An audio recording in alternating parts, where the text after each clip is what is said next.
Hello, it is Thursday, November the 19th, and it's finally college basketball season. We finally made it to college basketball season. We've been waiting forever. We didn't know if we'd get here, but we finally got here. We're less than a week away from the start of the season, and for Tennessee fans, that's great news because the football season's in the toilet, but Rick Barnes and company are here to save the day, and this year's squad, the 2021 basketballs are loaded, and they have a great chance to keep dancing through the month of March, in my opinion. Like I said a second ago, this season as a whole was in serious doubt, and even as recently as a couple of weeks ago, it looked like it was a long shot to start on time. Just about every team in the country had to do some major schedule shuffling. But luckily, Tennessee was able to salvage a fairly decent non-conference schedule, including an opening week and actually a Black Friday home game against VCU.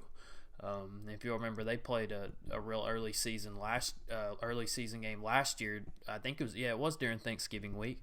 It was the Saturday after Thanksgiving. That's the one Lamonte Turner hit that game winner to beat VCU down in I think it was Niceville, Florida. It wasn't Destin, but it was right outside of Destin, Florida.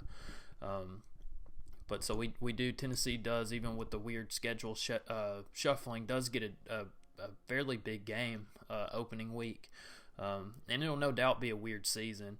The Thompson Bowling won't be nearly as hostile as it normally is, but really neither will anywhere else in the country. The places that are lucky enough to have fans at all are going to have very few because of the COVID-19 restrictions, and Tennessee is allowing around 4,000 fans per game inside the Tommy Bowl, and then which is probably going to be one of the larger numbers in the whole country. Just for reference, our neighbors to the north, they're going to allow about the same amount of people inside of Rupp Arena. And speaking of Kentucky, many of the prominent media members are picking the Wildcats to finish second in the SEC this season. And who would they be finishing behind? That's right, your Tennessee Volunteers. The Cats are loaded with talent, but the Vols have just as much talent and maybe even more. The few people that don't have Tennessee winning the conference outright have the Vols finishing second to UK. But for people who are not as familiar with Tennessee basketball or just haven't been paying attention recently, why are people so high on the Vols? Well, let's take a look. UT's bringing back a ton of guys from last season's team, but possibly the most important guy is John Fulkerson. Fulky dominated SEC play last season, and he proved that he's one of the most impactful bigs in college basketball. He isn't the most graceful or talented athlete on the planet, but he is always one of the most productive guys on the floor. He can get you a bucket when you need it. He can bring down a rebound when you need it, and he can even get you a stop or two on the defensive end. And just his presence on the floor is just a spark for the whole team. Going into last season, I don't think I was alone in this, but I was not expecting just a ton out of Fulky. He had a really solid start to his freshman year. That was, 4 years ago now? But he got hurt early on, and that injury ended his season. And when he came back in his sophomore year, he was never quite as impressive as what we were hoping for after the solid freshman year. And really, sometimes he was actually a liability on the floor. But to be fair, his main job was just to kind of stay out of the way that year, because when you think back, he had teammates like Grant Williams, Admiral Schofield, Jordan Bone, Jordan Bowden, Kyle Alexander, and Lamonte Turner. So when you have a roster full of guys like that, you're not expecting your John Fulkerson, a young John Fulkerson coming off of an injury, to go out and be a hero. You're just kind of expecting him to eat up some minutes, give some guys a break, and to just not screw up. And that's what he did for the most part. But when all the big names from the Sweet 16 left, everyone except for Jordan Bowden and who we thought would be Lamonte Turner were going to be gone on last year's team, plus Fulkerson, and he really started to step up.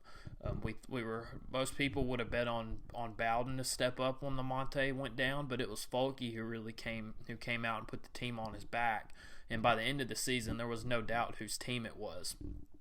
I have high hopes for the Tennessee big man this season, and there are no signs of him not being able to live to that. And I know I'm not the only one with high hopes for Fulky this season. He's getting a lot of preseason accolades, and he's going to be a fan favorite for non-Tennessee fans this year too. But then, so he's not the only one coming back. Another key returning guy is Yeast Pons. The big man from France flirted with the NBA draft, but he ultimately made the smart decision to return to Rocky Top. We've known from day one he's an athletic freak, but he really packaged it all together last year.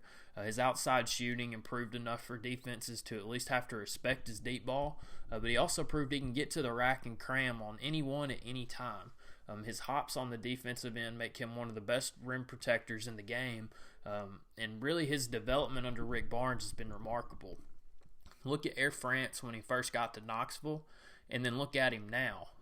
Rick Barnes is one of the best player development coaches in the country, and I don't think you need much more evidence to look at than Yeast Pons, because when he first stepped on the Rocky Top, you could see he had the physical ability, but he didn't have the basketball IQ, and he just didn't have it. It was just raw talent was there, but his basketball, I guess, skills to play basketball were not what they needed to be, and Rick Barnes has developed him into being where he flirted with the NBA draft this year, and somebody's going to take a chance on an NBA after this season. I mean that he for sure, that's one of the ones when you're looking back at all the things Rick Barnes has done in terms of player development, he's going to be one of the showcase guys for sure. But so them two are coming back, kind of the bigger guys coming back, going up to more of the guard play. I'm super excited about Santiago Biscovi. Biscovi got thrown into the fire last season with no warning when Lamonte went down, and he wasn't even supposed to be on the team until this season. But desperate times called for desperate measures. And Turner's injury left Tennessee without a true point guard last year going into conference play. So Santiago moved from Uruguay to Knoxville and was an SEC starting point guard within 2 weeks. And the dude who should have been at home was making plays against SEC teams. His raw talent was evident the first time he ever took the floor, and I can't wait to see how much he's improved in a full offseason under Rick Barnes. And even as an unexpected true freshman, he was seeing the floor like an elite point guard. He could thread the needle when he needed to, and he can even knock down threes at a really impressive clip. His only real negative last season was that he turned the ball over too much, but that's definitely to be expected when you have a true freshman point guard, especially one who didn't even expect to be playing until about 3 or 4 days before he actually played. And so really excited to see him. He's really undergone a body transformation too. He did spend a lot of the offseason in Uruguay as expected, probably more than he would have wanted to just because of all the things going on with COVID, but I still expect Biscovi to have a big step this offseason and be much better in year 2 than year 1, even though he was so impressive in year 1. Another guy that I'm expecting a lot of improvement out of is Josiah Jordan James, and his arrival on Rocky Top came with honestly, they were high expectations, but probably unfairly high expectations. He was the first McDonald's All-American to choose Tennessee since Tobias Harris way back in the Bruce Pearl days. And even though Josiah Jordan James isn't your typical 5-star recruit, a lot of Tennessee fans, they didn't know what to expect. They didn't know the kind of player he was, and they just saw 5-star McDonald's All-American, and they were expecting more out of him. But the problem with that is James he's a facilitator before a scorer. He's always going to try to get his teammates involved and not steal the show, and there's absolutely nothing wrong with that. But a lot of fans anyway, just saw the All-American, just saw the 5-star, and that kind of caught them off guard. And really with the roster that Rick Barnes has put together this year, that's exactly what you need is a guy like Josiah Jordan James with the same mentality as that is I'm going to get my other guys going before I get myself going. And I also think, too, by the end of last year, people, at least the ones who really watch Tennessee basketball, figured out the kind of guy that Josiah Jordan James is. And then so you combine that with the fact that there's now other 5-stars on the roster, and that's a huge weight that's been lifted off his shoulders. And I expect just with the relief of all that pressure for him to take a big step forward. And that's not even to mention the player development and the full off season that he just had. So I'm expecting big things out of Josiah Jordan James this year. And same thing, I'm not expecting him to be a different type of player. He is who he is, and that's perfectly fine, especially with the roster Tennessee has this year. And then there are a couple other younger guys, returning guys that I'm very excited about coming back for Tennessee. One of them's Olivier Como, and the other one's Devonte Gaines. Now, Como, he's a freakishly athletic big from Finland, and while he didn't get a ton of meaningful minutes last year, he showed flashes of potential to be exceptionally good. And he really reminds me of Yeast Pons, but honestly, I think Como could end up being better than Air France when it's all said and done. He has the same unbelievable athleticism as Pons, but he seems to have a higher basketball IQ than Pons did as a freshman. He made some freshman mistakes last year, but that's to be expected. He was a freshman. And his natural athleticism, and coupled with Barnes' exceptional ability to develop talent, and that's a huge recipe for success. And I think by the time it's all said and done, I think Como, he's following in the footsteps of Pons, but I think he's going to end up being better than Pons. And I wouldn't be surprised if he just if the difference between last year and this year is night and day, to be honest with you. So I've got real high hopes for Olivier Como. I think he's going to get more playing time this year.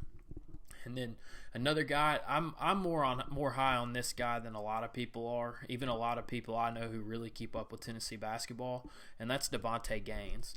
Devonte, he's a guard out of Buffalo, and then even as a freshman, he was one of the best defenders in the SEC, in my opinion.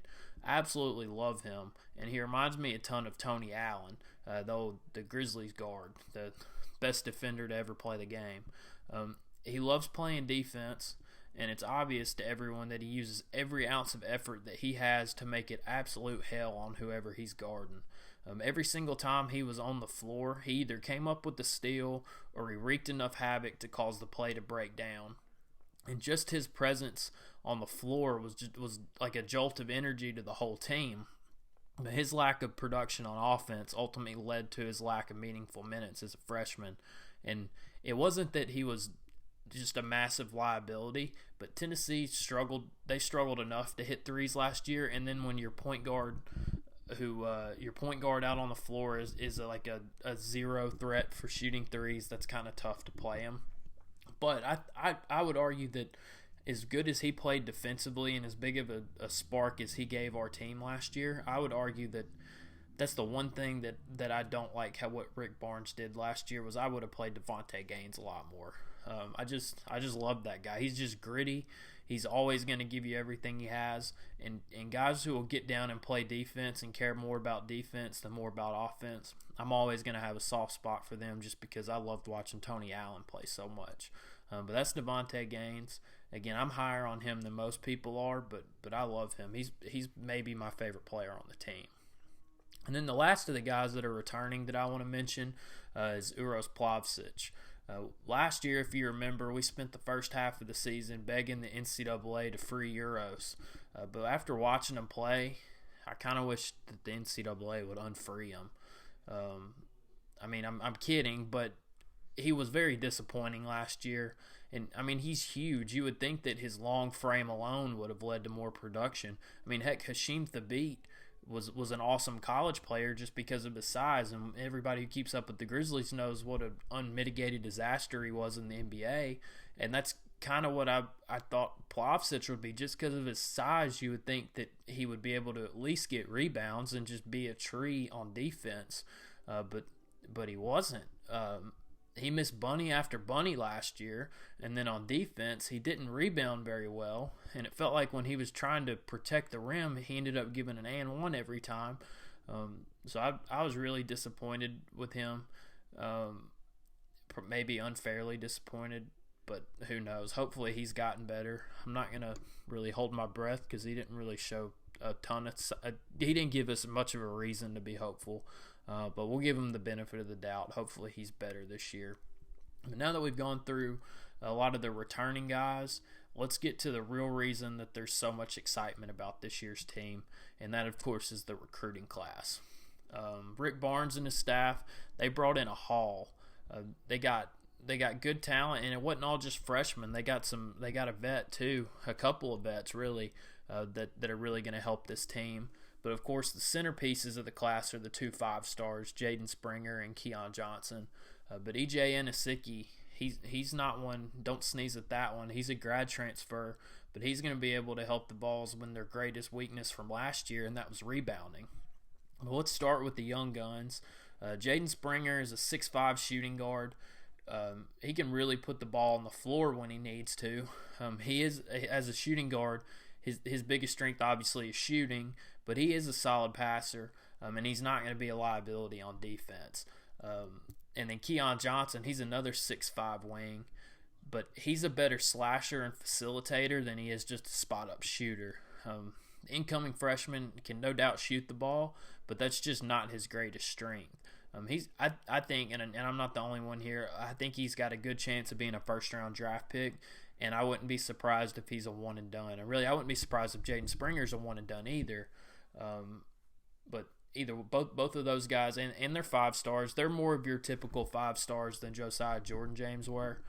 So there's at least a chance, if not a good chance, that one, if not both of them, will be one-and-dones. Another guy that I mentioned just a few minutes ago, EJ Anasicki, he'll definitely be relied on to bring down rebounds because that was a huge weakness for Tennessee last year. Even though he was a Sacred Heart transfer, and even though he's listed as a guard, he's more, in my opinion, he's more of a 3-4 combo guy than he is a guard. And his last name probably sounds familiar to people who've kept up with Tennessee athletics for a while. And that's because his sister, Nikki Anasicki, was a 2-time champion for the Lady Vols under Pat Summitt. And she was really good. And EJ's good on his own. He can play on the wing if he needs to, but he can also slide down and be an undersized power forward if he needs to.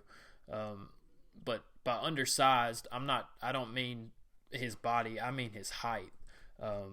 Because he's about as thick as they come, and when he gets the ball around the basket, he's going to be able to manhandle some people when he needs to.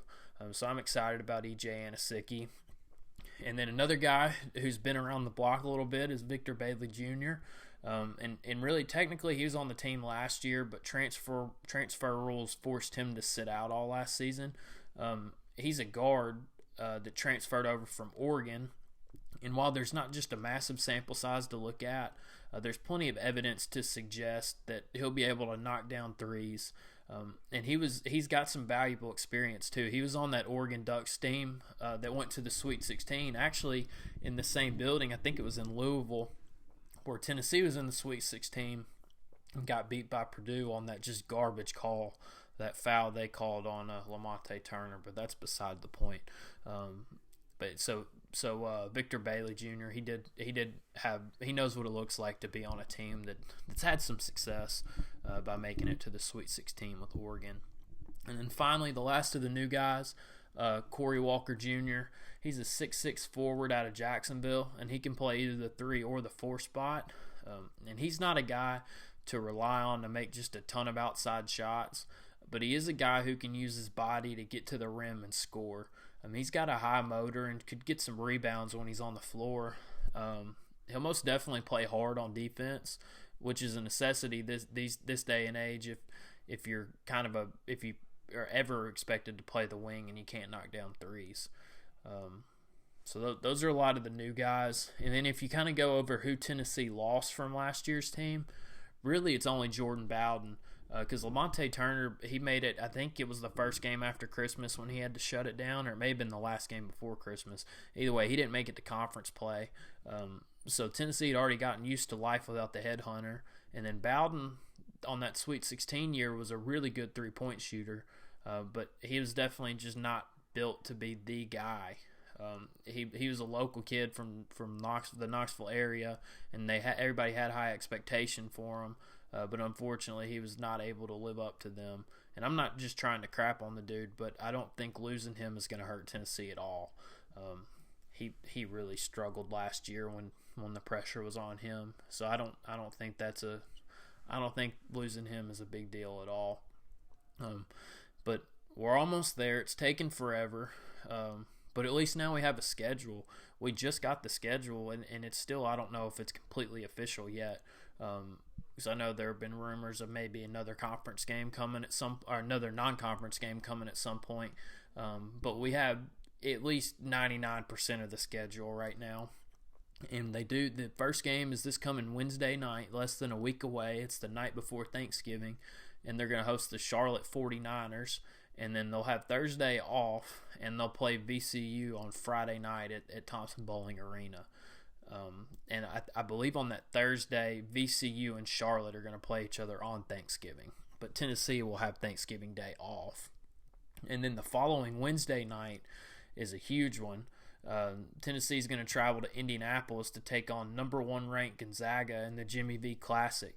Now that game, they've been trying to schedule that game for a while. Mark Few and Rick Barnes are good buddies, and they always like playing each other. And if you remember, year before last, they played in Phoenix. That was the year, I think Gonzaga was pretty sure Gonzaga was number 1 that year, and it was right before the Memphis game, if I'm remembering that right, when Tennessee played at Memphis. But that's the one Admiral hit that huge 3, and Tennessee ended up upsetting Gonzaga when they were number 1. This year, it's another neutral site game, but they're going to play in Indianapolis. I think that's a Tuesday night, and I know the game is at 6 o'clock Central Time on ESPN. So that's the biggest non-conference game for sure. There's also a late December non-conference home game against Cincinnati. That's a home-and-home with them. Last year, Tennessee went up to Cincinnati and got beat by the Bearcats. This year, the Bearcats are going to travel down to Knoxville and play right before Christmas against Tennessee in the Thompson-Boling Arena. But then conference play is going to open up in the last week of December, and Tennessee's going to head north to the house that Conzo built, and they're going to take on the Missouri Tigers. Talk about just a guy who never lives up to his reputation. Is just a disappointment to college basketball, and that'd be Conzo Martin.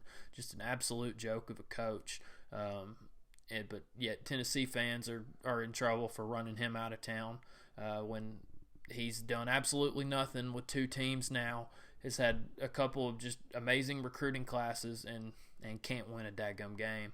But yeah, Tennessee fans are stupid for wanting him gone. Never going to get over that. The sports media is just a clown show, and there's no greater example of how just narrative-driven sports media has become, and just how stupid some of your sports writers are than the whole Conzo and Tennessee thing. But good luck to him. He'll need it because he's a garbage coach. So that's Tennessee's first SEC game, and then their first home game will be Alabama, and then they'll play Arkansas back to back. I think that's a Saturday and then a Tuesday night in the first week of January, and then kind of splitting up some of the conference games. The SEC Big 12 Challenge is the last Saturday in January. Kansas is going to come to Knoxville this year. Last year Tennessee went to Lawrence. This year Kansas is going to come to Knoxville. It's on Saturday, January the 30th, and that will most definitely be the marquee game of the SEC Big 12 Challenge. And then the following week features the toughest 3-game stretch of the season for the Vols. At least in my opinion, I think it's the toughest 3-game stretch. And it is at Kentucky versus Florida, and then at LSU. And then Tennessee's final road game is in Auburn against Bruce Pearl on February the 27th. And then Senior Day will be the following week on March the 3rd at home against Georgia. And then that's the last game of the season, March the 3rd. And the SEC is leaving a full week between the end of the regular season and the start of the conference tournament in order to have time for any makeup games that they'll need to play before the conference tournament gets started. And those of us in West Tennessee kind of got the short end of the stick this year with the schedule. There's no real easy trips for people in the Jackson or really any of the West Tennessee area to make. The neutral site meeting with Memphis, that game was supposed to be played in Nashville early in the season. It was canceled. And then with the bad blood between Penny Hardaway and Rick Barnes, who knows if we'll ever get that rivalry game back again. But they got to do that. For the people on this end of the state, that game's way too important for 2 dudes to have an argument and just never play it again. So that one, we don't have that one anymore. They do play Mississippi State this year, but it is not in Starkville, unfortunately. It's in Knoxville. They do play in Oxford and in Nashville against Ole Miss and Vanderbilt, but both games are on weeknights. And while we don't have tip times for that, they are on weeknights, so that kind of rules out a quick Saturday trip. Maybe the game will be the Ole Miss game will be at 6. You can just leave work at noon, still be home by 9 or 10 o'clock, or by probably 10:30 to 11 o'clock. That'd be nice, but not going to hold my breath. But I guess if there was a year that we'd want to kind of get the short end of the stick with the schedule, it would be this one, because with all the COVID restrictions, even if there was a Saturday game in Oxford, it'd probably be a tough ticket, especially with all the Tennessee fans in West Tennessee and how good this team's supposed to be. And with how good they are, I do expect Tennessee to win the SEC this year. And I think Kentucky's going to finish a close second. I think it's going to be a race all season. But I do think Tennessee will pull it out. And Auburn's always going to be good with Bruce Pearl on the sidelines. LSU's going to be up there as long as they got Cheatin' Will Wade on their sideline. They're going to be the best team money can buy down there. Also think Alabama and Arkansas are going to be significantly better this year than they were last year. Nate Oates at Alabama and Eric Musselman at Arkansas are both great coaches and maybe even better recruiters. Nate Oates was at Buffalo, was awesome with the Bulls, and before Musselman was at Arkansas, he had Nevada clicking and had them in the NCAA tournament, and then had the two Caroline brothers. He got both of them to go to Nevada and really developed them quite nicely. So I think the SEC is going to be one of the deepest conferences in the whole country. But then, again, the Vols have one of the deepest teams in the whole country. And they just have the perfect mix of the proven vets and the highly recruited young guns. And then you mix that in with a coach like Rick Barnes, who's been around the block a time or two. And I just don't see how this team isn't awesome unless they just get ravaged by injuries. So I have high hopes for this Tennessee team. And this is the best chance, at least in my lifetime, for Tennessee to make a Final Four run. And I don't think it's irresponsible to hope for that. If we've learned anything through the Rick Barnes era, though, and really even dating back to his time at Texas, is that his teams are always in serious danger of early exits in the big dance. But to me, this team just feels a little bit different. It's been a long off season. A lot of hype. I'm just glad they're playing this season, and I couldn't be more excited about it. I just can't wait for Wednesday night. Can't wait for Friday, and then the following Wednesday against Gonzaga. So college basketball is almost here, and I could not be more excited about that. So that's kind of the Tennessee preview. I kind of got on an unexpected rant about Konzo Martin right there. I get heated when I think about him because I can't stand the dude. So sorry about that one. Real quick, though, before we end this, I know it's mainly a Tennessee basketball preview podcast, but I do have some college football picks for this weekend since Tennessee's a dumpster fire, but it is still college football season. So I want to get into some of those picks. And my college football, my card has just been wrecked by COVID this week. I've already had at least 3, if not 4 games canceled. So I'm kind of piecing other games together. First game that I had canceled was Tuesday night. I had Miami, Ohio, plus 3.5 at Ohio, and I think that would have been an automatic cash. But, of course, COVID canceled that, so I replaced it with the Buffalo Bowling Green game. And I got Buffalo minus 18 in the first half, and that was a push. So, really, I had 2 games already for this week that have been played. One of them was canceled, one of them pushed. I guess I'll take it. It's better than losing a game, but I wish that Miami and Ohio game would have been played. And then this weekend, and actually I think tonight, it's Thursday, I had Wyoming tonight, but their game tonight was canceled because of COVID, so that's a second game. And then this weekend, the games that I've had canceled, the third game I had canceled this weekend was Wake Forest minus 6.5 at Duke. So that one is not going to be played. I think those are the only ones that I've had canceled. I'm kind of scrolling through here to make sure. Unless anything's happened since I've started recording this about 30 minutes ago, those are the only ones that I have that are canceled. And so the games that are actually going to be played, I have, of the first game of the day, I have at least 1 in each time slot, and I'll probably add more between now and Saturday night. But what I have right now is Coastal Carolina minus 3.5 versus Appalachian State. I got that on Sunday when it came out. I think it's more like Coastal minus 4.5. I would still take it. I got the 3.5. As long as it's 7 or under, I would take Coastal. I do think that they're going to win by at least a touchdown. Wouldn't be surprised at all if it's by double digits. I think Coastal Carolina is by far one of the best 2 or 3 group of 5 schools in the country. I think that it's them and Liberty and BYU, and it's not even close. I would put all 3 of them ahead of Cincinnati. And I know a lot of Memphis fans might not want to hear that, since Cincinnati just boat raced Memphis a few weeks ago. But I think Coastal and Liberty and BYU they're in a class of their own in the group of 5 teams. So then the next one I had was Wake Forest. That one got canceled. And then kind of a weird time slot. I think this game's at 1 or 1:30 Central Time. Florida International at Western Kentucky. I got under 43.5, and I got that on Tuesday. And I know 43.5 does not sound like many points, and it does sound weird taking an under on a total that's that low. But the total's that low for a reason, and it's because Florida International just sucks, and Western Kentucky's offense sucks. Because you know who's the brain behind their offense is that old moron Tennessee offensive coordinator Tyson Helton.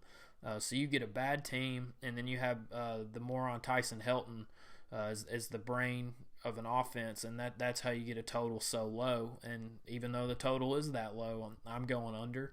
And I wouldn't be surprised if Western Kentucky's in another 10-7 game, and that's what I'm hoping for, since I have the under.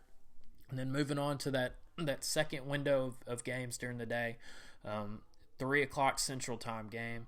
I have Alabama versus Kentucky, and I'm just doing the first half right now.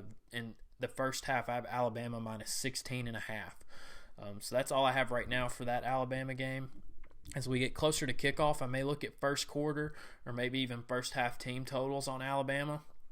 I know a lot of people like Alabama full games. The reason I don't is because there's just been too many times I've been burned on when there is a bigger spread like this weekend. I think it's Alabama minus 29.5 right now, to where they've had it covered, but then Nick Saban calls off the dogs and the other team gets a garbage touchdown for the backdoor cover. So I don't want that to happen again. So that's why, if you've noticed the pattern with me, I'm usually, when I do Alabama, it's either first quarter or first half, and I'm going to stick with the winning pattern, take Alabama minus 16.5. Then kind of the early night slot, the primetime slot, I'm on Liberty +3 at NC State. So I got this Sunday like within 5 minutes of the line opening, and I got Liberty plus the field goal, and I don't think it's that high now. I think it's closer to a pick'em game now, but I think Liberty's going to win the game outright. If you listen to any of my other stuff or you read my website, you know how much I love Hugh Freeze and how bad I want him on Rocky Top.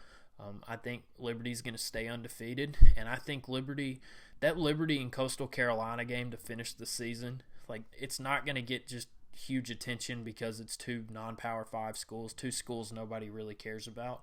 But that game's going to be awesome, and I cannot wait for that game. Just praying that one doesn't get canceled by COVID, because that's going to be one of the better college football games of the year, and not nearly enough people are going to pay attention to it. But having said that, Liberty +3 at NC State Saturday night, and I got that Sunday right when it opened.